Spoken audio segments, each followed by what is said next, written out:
At syempre, okay mga bossing, gagawin natin lang matulog isa para hindi magulo kasi yun eh. No? Actually, tagal natin ito yung pag-open ng mga Lazada at Shopee items natin na dumating na in-order natin. Hindi ni-sponsor ha, in-order, binayaran. Wala tayong mga sponsor. Anyway, we have another one item. Galing ko syempre sa Shopee. Ewan ko, mas naman ako nag-order ngayon sa Shopee kasi sa Lazada at gulo-gulo pa ang buko dahil ako nakahiga kanina sa taas. Ano to? Ito ay bar and side mirror para sa ating Pasig 250i. Bimota brand and isang pair ng CNC screw. Para sa yun? Siyempre, pag tinanggal mo yung, stock ng side mirror, magkakaroon ng bakante sa pinagtanggalan ninyo. Okay? This is for unboxing at physical appearance at kung bakit Bimota ang binili ko. Anyway, let's do the unboxing. Ting ting. Sana maraming pahirapan sa sarili natin unboxing ano. Oy. Kasi seller nito si Bimota no, aside kagaya na sinabi ko pa English na mga ganun gaano pa. Alright.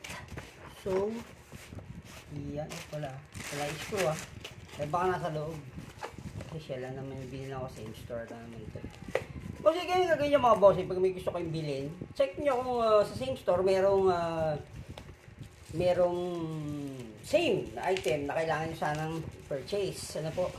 Ganun ang gawin niyo para makatipid kayo sa mostly kasi nakukuha nyo shipping fee, pang isang shipping fee lang eh. So, pang isang shipping transaction. Kaya dapat check nyo pag isang store lang. Dali hirap po siya.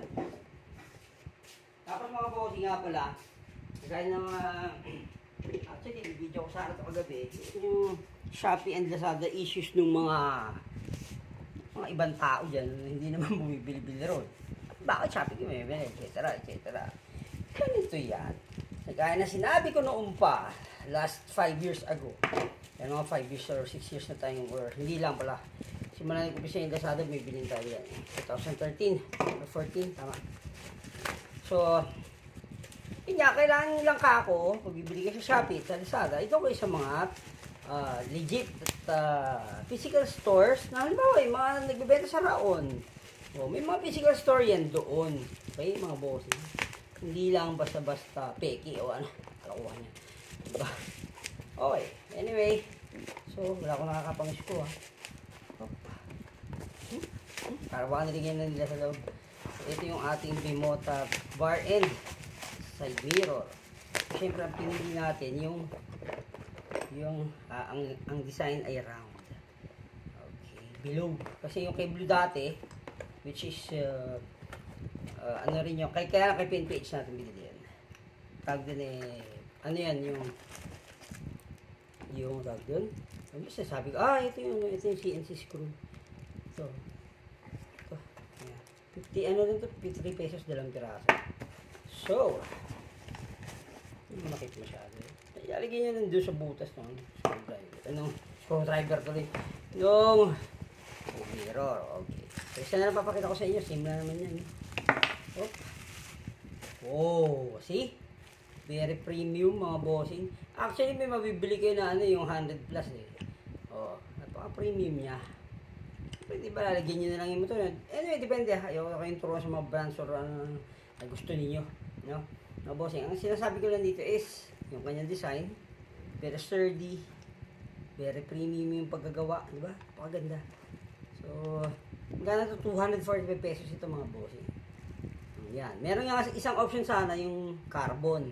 Kaya lang ayaw ko man ng carbon lodi. All black muna si blue. Yung blue natin na si blue pa rin yan. Although napalitan na siya.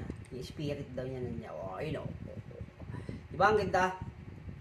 Ito mga bossing tong rubber. Option lang to kung walang screw option yung inyong end ng inyong manubela. So may magtatanong, bossing may makikita ka pa ba dyan? Siyempre pag pinwes yun ng maayos kung saan siya dapat nararapat na kapesto, hindi pwede wala kang makita dahil ito ay side mirror. Okay mga bossing? Siyempre titignan nyo rin. Kasi may mga lolo dyan kung lolo. Kumbaga may batas na bawal daw walang side mirror. Nakabaligtad man yan o hindi as long may nakakabit kang side mirror at nakikita ninyo yung kung ano dapat makita sa side mirror, you have no problem. Okay? Kailangan naman lang tayong makapag-usap na maayos sa enforcer or sa police na manghuhuli or maninita sa kung ano man ang inyong violation. Lahat po yan, hindi lang side mirror, hindi lang sa pipe. Saka na lang natin i-open or i-discuss sa mga ibang bagay na yan. Well, balik tayo dito. So, Bimota rear mirror, sabi ko nga ay napaka-premium ng paggagawa. Meron dyan makikita kayo, no? High-end ganun daw. Pero, ayaw ko sabihin, pero ito rin yun. 600 plus pa. Anyway, from Bimota store din, official store.